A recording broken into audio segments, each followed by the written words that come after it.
న్యాయం కోసం పోరాటం చేసే వాళ్ళు మొత్తం కాక్రోచ్లే అన్నారు మాజీ సీఎం వైసీపీ అధినేత జగన్. ప్రభుత్వం తప్పులు చేస్తే ప్రశ్నించే హక్కు అందరికీ ఉంటుందని స్పష్టం చేశారు. యువత ఆకాంక్షలు నిర్దాక్షిణ్యంగా నిలిపేస్తే కోట్ల మంది కాక్రోచ్ లాగా బయటకు వస్తారని, అందులో జగన్ కూడా ఒకరవుతారని పేర్కొన్నారు. కాక్రోచ్ పార్టీనా ఇంకొకట పక్కన పెడితే Durga, the most important thing is these are youngsters.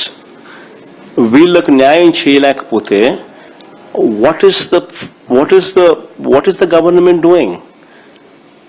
Government ఇన్ని తప్పులు చేస్తా ఉన్నప్పుడు ప్రశ్నించే హక్కు ప్రతి ఒక్కరికి ఉంది. And Gen Z is part of that.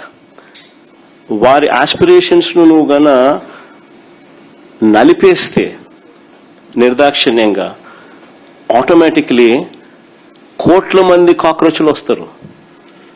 అందులో ఒక జగన్ కూడా ఒకడవుతాడు. అంతే తప్పనిచ్చి everybody is a cockroach who's going to fight for the justice, who's going to fight for justice.